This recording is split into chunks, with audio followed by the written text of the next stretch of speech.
Hello everyone, and welcome to this week's episode of Embarrassing Stories. First up we have TIFU, What Chaos Did I Just Unleash? By Barsum is Real. I cannot even begin to stress how innocent I am in all of this. I still cannot believe the comedy of errors that led to what happened. I mean, what are the freaking chances? To start, you need to know I live on a large lake. Living on this lake on the west coast of Florida, it is pretty commonplace to own a pontoon boat, which I do. So, with the weather warm, the sun shining, and a cooler full of drinks, the wife and I headed out for a day of sun and fun. The wife, after about 2 hours of boating, suddenly declared that she was hungry. On this lake there are 2 restaurants. One is a Mexican place and the other is a bar and tiki-type place. My wife does not like the tiki place after it sold to new owners and went downhill in quality. And eating Mexican while drinking in the hot sun did not seem appealing either. So we decided to head down a long canal that ended up at a shopping center. They do not have a dock, so we just beached the boat and hit up Five Guys, Publix, an Indian place, Little Greek, or whatever we feel like at the time. The downside is that to get there is a long channel, and all of it a no-wake zone, so it is pretty slow going. So we head down the channel, and my wife decides to get a spare line from under a seat, and then she screamed, jumped back like a gymnast, and started yelling at me to get over here. A bit alarmed, I run up to see what the commotion was about, and lo and behold, in the storage area under the seat was a blue bucket, and in that bucket was about 8 small mice. I have never seen a mouse at my house, much less on my boat. But there they were. They had fallen in and could not get out of the bucket. "Get rid of them," she yelled. And now I had a problem. We were almost to where we could beach the boat, and I had only 2 solutions. 1, beach the boat and let the mice go on land, or 2, chuck the little critters overboard. Oh. Well, I was not feeling the whole toss 'em overboard, let 'em sink or swim, so I told my wife to hang on a bit longer and I would let them off on shore. She was not happy and positively jumped off the boat when I beached it and ran for the safety of Little Greek to get some gyros. "Get rid of them," was all I heard as she sprinted away. Okay, now I grabbed the bucket, and you know what? Tiny mice kinda cute. I walked up away from the water, and near a dumpster. I figured that the mice would be okay here. So I looked around a bit. There were 2 girls headed for Five Guys, but that was it. So saying, "Good luck, little guys," I tipped the bucket and sprinkled the mice on the ground. Oh God, what did I just do? The mice, one ran back at the water, jumped in, and I don't know if it lived or not, because all of my attention was on the others. Those little buggers took off like a damned rocket, oh they do, and ran straight to where the girls were walking, and as one girl grabbed the door and opened it, she turned to her friend to say something and never saw all of those 7 mice run into Five Guys burgers and fries. All 7 zipped right into the burger joint. My mouth was just hanging open. I was in shock, and that stupid blue bucket in my hand. I could not believe what I just saw. And then the girls came running back out, screeching and jumping up and down, and other customers dashed out of the front door, yelling and hollering. Gee, I wonder why. I hightailed it back to the boat, fired her up, and got out of Dodge.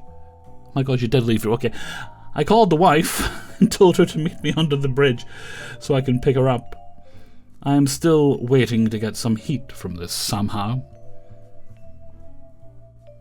I mean, you probably got away with it unless they read Reddit or watch Reddit-related videos on YouTube. And even then, they're probably not going to catch you. Unless they're staking... Unless the mice rat you out. Story number 2. TIFU by turning my backpack into a literal oven and almost cooking my Switch 2. By a Super Mario fan, 1993 OC. This actually happened back in August 2025, but I still think about how close I came to a very expensive mistake. I was heading out to my hunting cabin to deal with some weeds on the property. It was a typical humid, warm summer evening. hovering just under 90 degrees outside. I had my brand new Switch 2 packed away inside a specialized pouch in my backpack.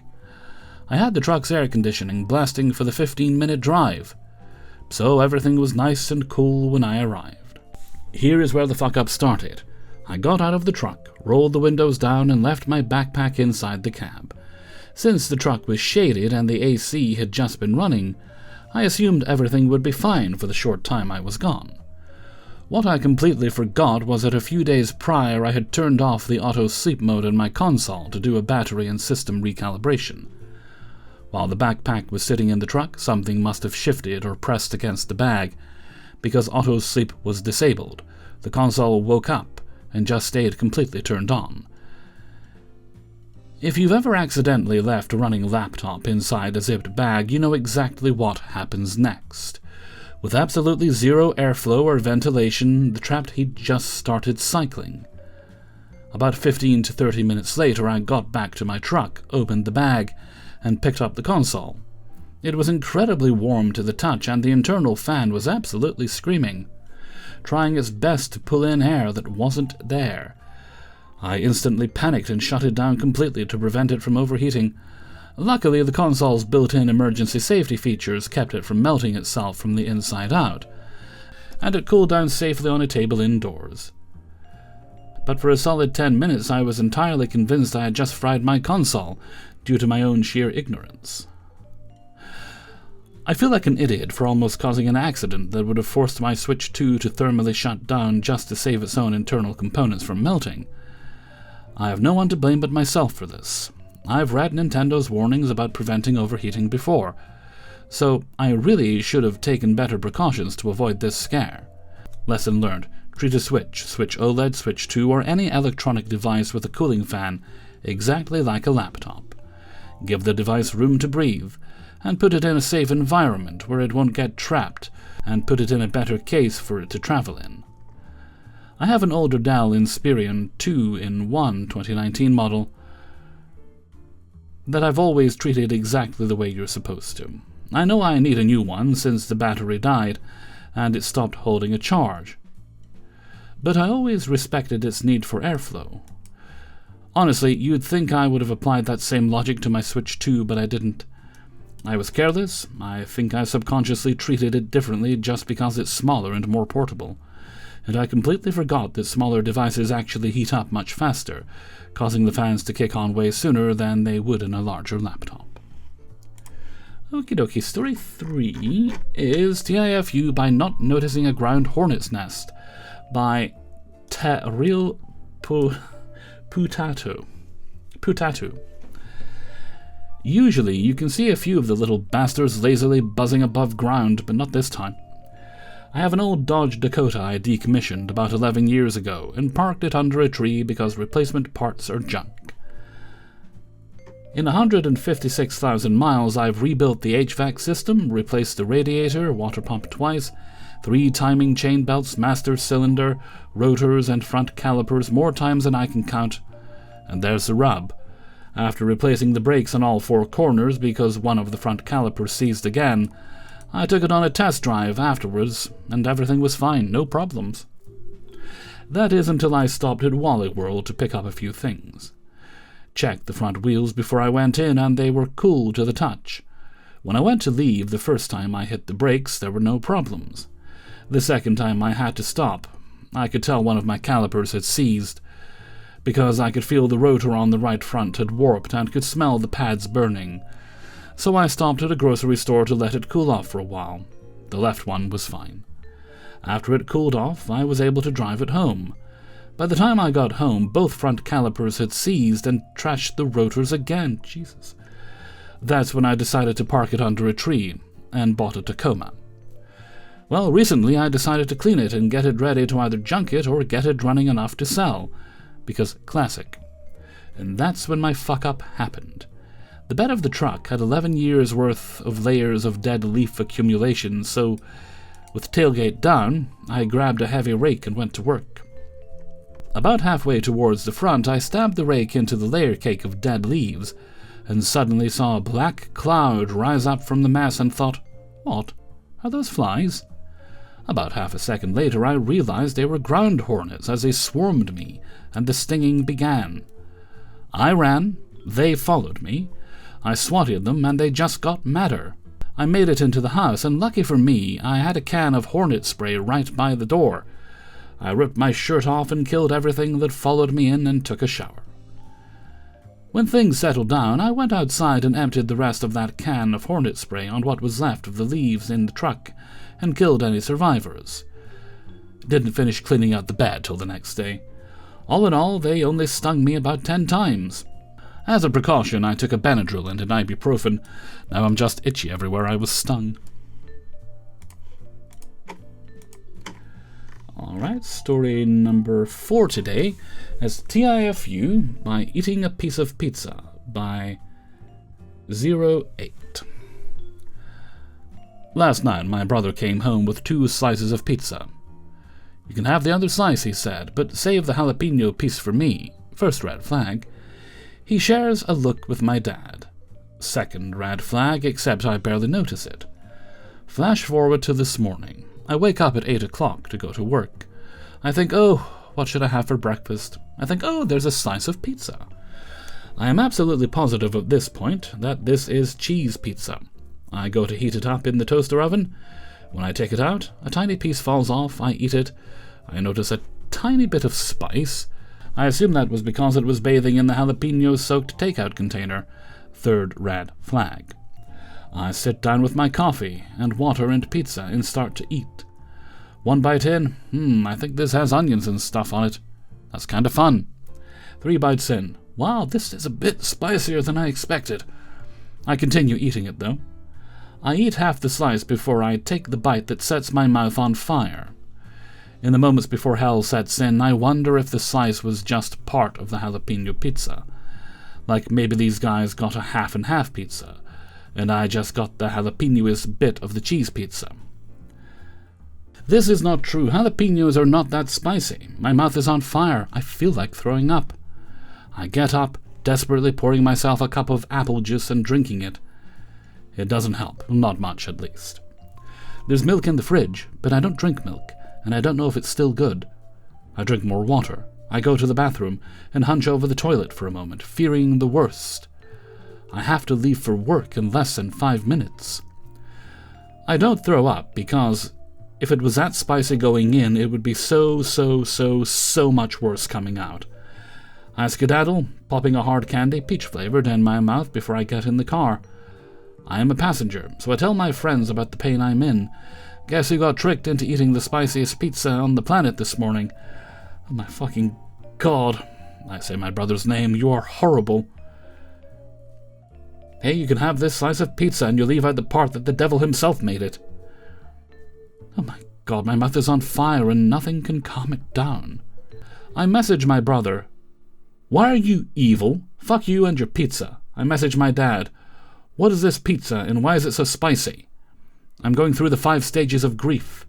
15 minutes into working at my job, my stomach starts hurting.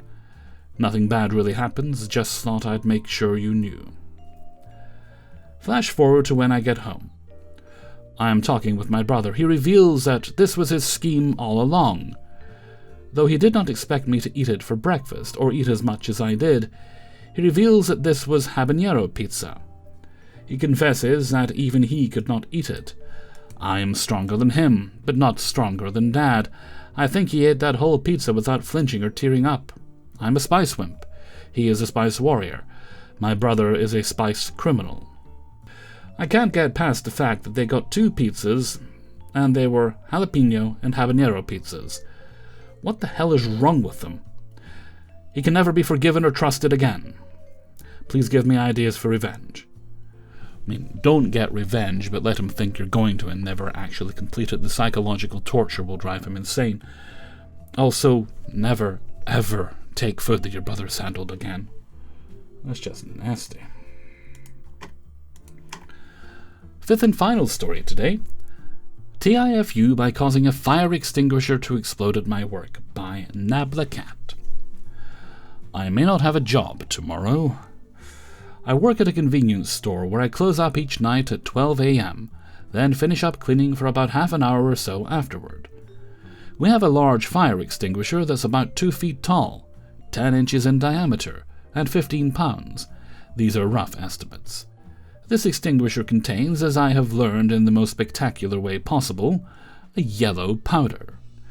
We leave this extinguisher on a windowsill by the back door of the store. This extinguisher is not held in place by mounting brackets, which will become relevant shortly. Before I did the final sweep and mop for the night, I rolled up the carpet mats at the front and back doors of the store. I placed a rolled-up mat that was in front of the door in the windowsill by the door. I placed a rolled-up mat that was in front of the back door in the windowsill by the back door, next to the fire extinguisher. After I finished mopping and sweeping, I was almost ready to leave. All that was left for me to do was place the mats back down, turn off the lights over the counter, clock out, set the alarm, and padlock the doors after exiting the building. When I pulled the back mat off the windowsill, it knocked against the fire extinguisher. The extinguisher fell off the sill, flipped upside down, and all 15 or so pounds slammed directly onto its head,